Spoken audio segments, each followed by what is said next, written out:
स्वागत है आप सभी का हमारे चैनल हर्ष स्टडी एकेडमी में। हमने इससे पहले संस्कृत वर्णमाला के बारे में पढ़ा था। आज हम संस्कृत नियमों के अनुसार उच्चारण स्थानों के बारे में पढ़ेंगे। और अगर आप मेरा पिछला वीडियो देखना चाहते हैं तो उसके लिए नीचे डिस्क्रिप्शन बॉक्स में लिंक दी गई है, वहाँ से आप वीडियो देख सकते हैं। तो आज हम संस्कृत नियमों के अनुसार उच्चारण स्थानों के बारे में पढ़ेंगे। हम पढ़ेंगे कि संस्कृत में कितने उच्चारण स्थान होते हैं, कौन सा वर्ण किस स्थान से बोला जाता है। तो चलिए अब हम इसकी शुरुआत करते हैं। सबसे पहले देखिए कि संस्कृत में उच्चारण स्थान पाणिनीय व्याकरण के अनुसार 8 होते हैं। हमने पहले भी पढ़ाया था आपको कि पाणिनि जी के अनुसार संस्कृत में 63 या 64 वर्ण होते हैं और उन्हीं वर्णों के अनुसार उच्चारण स्थान 8 होते हैं। यदि संस्कृत भाषा में कोई प्रश्न पूछा जाता है कि संस्कृत व्याकरण के अनुसार उच्चारण स्थान कितने होते हैं, तो उत्तर आएगा 7। अगर पूछा जाता है कि पाणिनीय व्याकरण के अनुसार उच्चारण स्थान कितने होते हैं, तो उत्तर आएगा 8। तो अब देखते हैं कि पाणिनि जी ने कौन कौन से उच्चारण स्थान बताए हैं।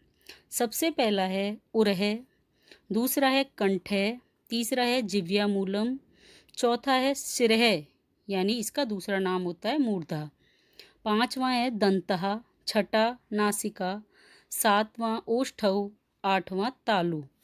इनका जो पहला उरह उच्चारण स्थान है ये पाणिनि जी के अनुसार है और इसके अलावा जो ये 7 उच्चारण स्थान है ये संस्कृत व्याकरण के अनुसार है। अब हम इसकी परिभाषा देखते हैं कि उच्चारण स्थान की परिभाषा क्या है। वर्ण की उत्पत्ति जिस स्थान से होती है उसे उच्चारण स्थान कहा जाता है। तो देखिए हमने उदाहरण के लिए एक क वर्ग लिया है, तो क, ख, ग, घ, ग इनका उच्चारण स्थान कंठ होता है। अब हम इन उच्चारण स्थानों का विभाजन देखते हैं कि इन उच्चारण स्थानों का विभाजन किस प्रकार से किया गया है। सबसे पहले आता है कंठ है। हिंदी में इसका अर्थ होता है गला, यानी कंठ से बोले जाने वाले वर्ण। तो इसका सूत्र होता है अकुह विसर्जनीयानाम कंठ है। देखो अब हम इसको वापस बोलेंगे, अकुह विसर्जनीयानाम कंठ है। तो अ का मतलब होता है इसमें अ और आ। कु का मतलब होता है कै वर्ग। ह का मतलब होता है और विसर्जनीयानाम का मतलब होता है विसर्ग। अर्थात अ आ कै वर्ग में हमारे आते हैं क, ख, ग, घ, गे। है और विसर्ग का उच्चारण स्थान कंठ होता है और कंठ से उच्चारित किए गए वर्ण कंठ्य कहलाते हैं। तो अब अगला सूत्र होता है हमारा तालु। तो इसका सूत्र है इच्वेशानाम तालु। अब हम इसको दोबारा बोलते हैं, इचु ये शानाम तालु। ई से अर्थ होता है छोटी ई और बड़ी ई। चू यानी च वर्ग, ये वर्ण, शानाम यानी श। तो इन वर्णों का उच्चारण स्थान तालु होता है। अर्थात ई च वर्ग, च, छ, ज, झ, ये और श का उच्चारण स्थान तालु होता है और तालु से उच्चारित वर्ण तालव्य कहलाते हैं। इन वर्णों का उच्चारण करने में जीभ, हमारी जो जीभ है, जब हम इन वर्णों को बोलते हैं तो हमारी जीभ तालु का स्पर्श करती है। अब मैं बताती हूँ आपको कि तालु हमारे मुख के अंदर कहाँ होता है, दांतों के मूल से थोड़ा ऊपर। अब आप बोल के भी देख सकते हो इनको कि च, छ, ज, झ, य। अब हमारी जीभ देखिए कहाँ स्पर्श करती है, बिल्कुल दांतों के ऊपर वाले हिस्से को स्पर्श करती है, तो वो स्थान हमारा तालु होता है। अब अगला तालु के बाद आता है हमारा मूर्धा। इसका सूत्र है ऋतु रसाणाम मूर्धा। अब हम इसको देखो वापस बोलते हैं, ऋतु रसाणाम मूर्धा। री छोटा री बड़ा री, टू यानी ट वर्ग, र श षटकोण। अर्थात छोटा री बड़ा री ट वर्ग के अंतर्गत आते हैं ट, ठ, ड, ढ, अणे। रे और शे का उच्चारण स्थान मूर्धा है। मूर्धा से उच्चारित वर्ण मूर्धन्य कहलाते हैं। इन वर्णों का उच्चारण करने में जो हमारी जीभ है वो मूर्धा का स्पर्श करती है। अब मूर्धा किस स्थान को कहा जाता है? तालु से भी ऊपर जो गहरा गड्ढे नुमा भाग होता है उसे मूर्धा कहा जाता है। अब हम इसका अभ्यास भी करके देख सकते हैं। जैसे अब आप बोल के देखिए, टे, ठे, डे, ढे, अणे। तो आप देख सकते हो कि हमारी जीभ तालु से थोड़ा ऊपर जो हमारे ऊपर गड्ढे नुमा भाग है उसका स्पर्श करती है, उसे मूर्धा कहते हैं। अब अगला है दंत। इसका सूत्र है लिरि तूल लसानाम दंतः। अब हम इसको देखिए, दोबारा बोलेंगे, लिरि तू लसानाम दंतः। आप भी इनका बार बार बोलकर अभ्यास कर सकते हो। तो इसमें है लिरि। लिरि का दीर्घ नहीं होता है, इसलिए यहाँ पर लिरि एक ही आया है। तू यानी तय वर्ग, ल ल आ गया, सानाम यानी से। तो लिरि अर्थात लिरि तय वर्ग, तय वर्ग में आते हैं ते, थे, दे, धे, ने। और ले और से का उच्चारण स्थान दंत होता है। दंतर स्थान से उच्चारित वर्ण दंत्य कहलाते हैं। अब इन वर्णों का उच्चारण करने में जो हमारी जीभ है वो दांतों का स्पर्श करती है। आप इसको बोलकर भी देख सकते हो, अभ्यास करके भी देख सकते हो। अगला है ओष्ठ, यानी ओष्ठ से बोले जाने वाले वर्ण। इसका सूत्र है उपू उपदमानियानाम ओष्ठौ। अब इसका हम बार बार अभ्यास कर सकते हैं बोल के, उपू उपदमानियानाम ओष्ठौ। यहाँ ऊ से तात्पर्य है छोटा ऊ, बड़ा ऊ। पू यानी पे वर्ग, और उपदमानीय, उपदमानीय होता है पे और फे वर्ण होते हैं। इनके आगे जो चिन्ह लगा हुआ है जो आपको दिखाई दे रहा है, इसको अर्ध विसर्ग कहते हैं। ये अर्ध विसर्ग चिन्ह है, अर्थात ऊ, छोटा ऊ, बड़ा ऊ, पे वर्ग। पे वर्ग में आते हैं हमारे वर्ण प, फ, ब, भ, म। तथा उपदमानीय यानी पे के आगे अर्ध विसर्ग और फे के आगे अर्ध विसर्ग, इनका उच्चारण स्थान ओष्ठ होते हैं। ये वर्ण ओष्ठ्य कहलाते हैं। इन वर्णों का उच्चारण करते समय दोनों ओष्ठ आपस में मिलते हैं।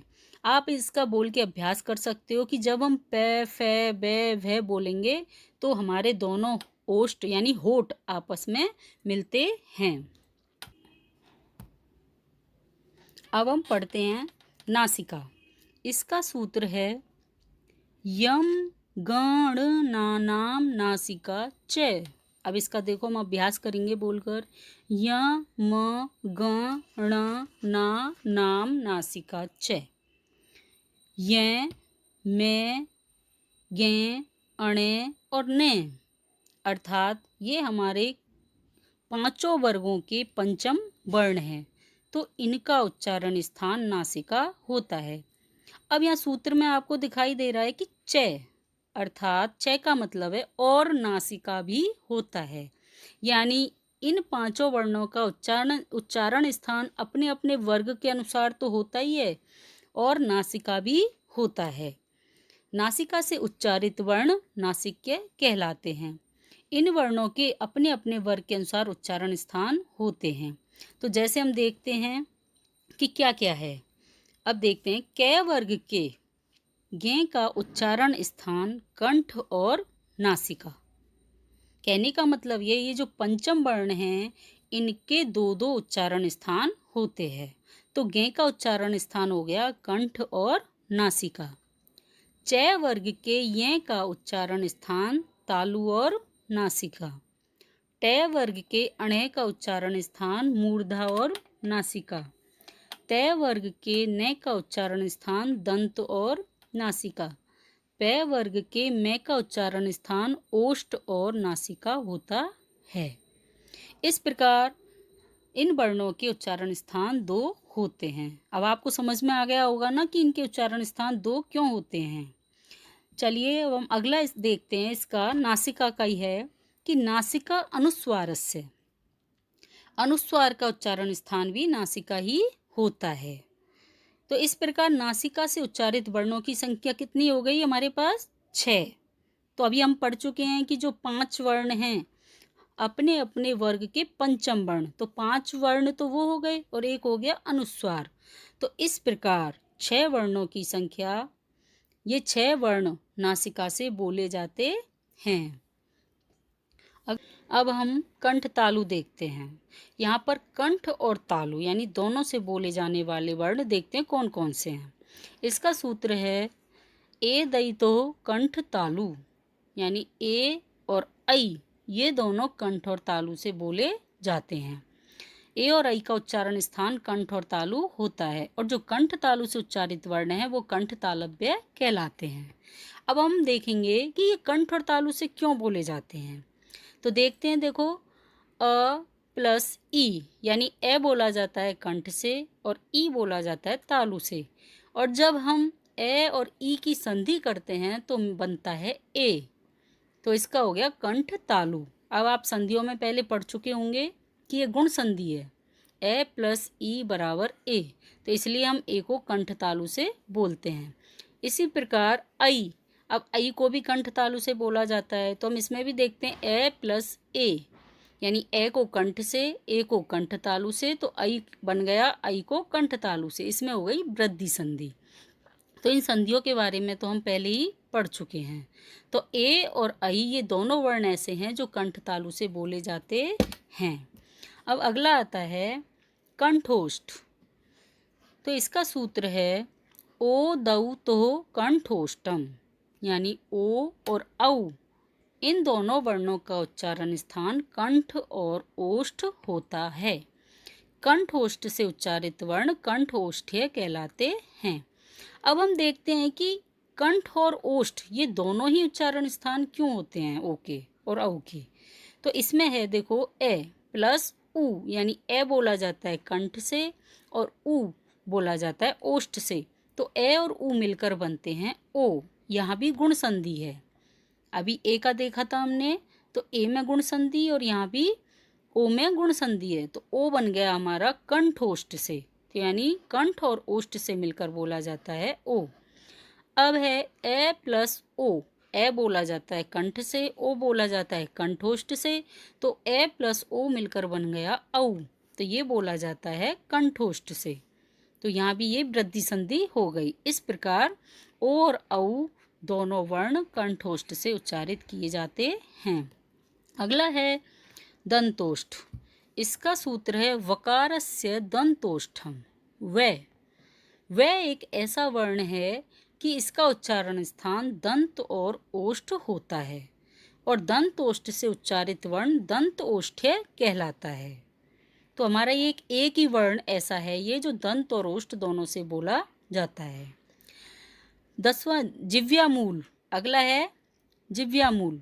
तो इसका सूत्र है जिव्यामूल्यस्य जिव्यामूलम। जिव्यामूल्यस्य जिव्यामूलम। तो जिव्यामूल से बोले जाने वाले दो शब्द हैं क और ख। अब इनके आगे जो अर्ध विसर्ग का चिन्ह है तो ये जिव्यामूल वर्ण है, अर्थात जिव्यामूल्य के और खे का उच्चारण स्थान जिव्यामूल होता है। अब हम इसको एक तालिका के रूप में समझ सकते हैं, सारे उच्चारण स्थानों को हम सरल रूप में एक तालिका के रूप में समझ सकते हैं। देखते हैं कि सबसे पहले है कंठ। कंठ में देखिए कौन कौन से हैं, अ, क, ख, ग, घ, ण, ह और विसर्ग। तालु में ई, च, छ, ज, झ, य, ये, श। मूर्धा में री, ट, ठ, ड, ढ, ण, र, श।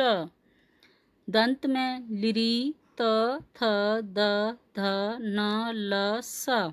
ओष्ठ में उ, प, फ, ब, भ, म, अर्ध विसर्ग प और अर्ध विसर्ग फ। नासिका में य, में, गे, अणे, ने और अनुस्वार। कंठ तालु ए ऐ, कंठोष्ठ ओ औ, दंतोष्ठ वे और जिव्यामूल अर्ध विसर्ग के और अर्ध विसर्ग खे। तो ये हमारी ये पूरी तालिका है। अब है नीचे कि ये में अणे, अणे, ने का अपने वर्ग के अनुसार उच्चारण स्थान तो है ही, साथ में नासिका भी उनका उच्चारण स्थान है। अतः इस तरह 10 वर्णों के 2-2 उच्चारण स्थान है। अब हम देखते हैं कि वो 10 वर्ण कौन कौन से हैं जिनके 2-2 उच्चारण स्थान हैं। वैसे हम पहले पढ़ चुके हैं, पर हम यहाँ छोटे रूप में इसको देख सकते हैं कि ग इसका है कंठ और नासिका। ये गे है कै वर्ग का, जिसका उच्चारण स्थान है कंठ और नासिका। ये चै वर्ग का है, इसका उच्चारण स्थान है तालु और नासिका। अणे ये है टे वर्ग का, इसका उच्चारण स्थान है मूर्धा और नासिका। न ये है तय वर्ग का, इसका उच्चारण स्थान है दंत और नासिका। म ये है पै वर्ग का, इसका उच्चारण स्थान है ओष्ठ और नासिका। अब ए का उच्चारण स्थान कंठ और तालु, ऐ कंठ और तालु, ओ का कंठ और ओष्ठ, औ का कंठ और ओष्ठ, वै का दंत और ओष्ठ। इस प्रकार इन 10 वर्णों के 2-2 उच्चारण स्थान है। अगर आपको मेरा वीडियो पसंद आया हो तो इसे लाइक करें, मेरे चैनल को सब्सक्राइब करें, और अगर आप इस वीडियो के नोट्स देखना चाहते हैं तो नीचे डिस्क्रिप्शन बॉक्स में लिंक दी गई है, वहाँ से आप इस वीडियो के नोट्स डाउनलोड कर सकते हो। धन्यवाद।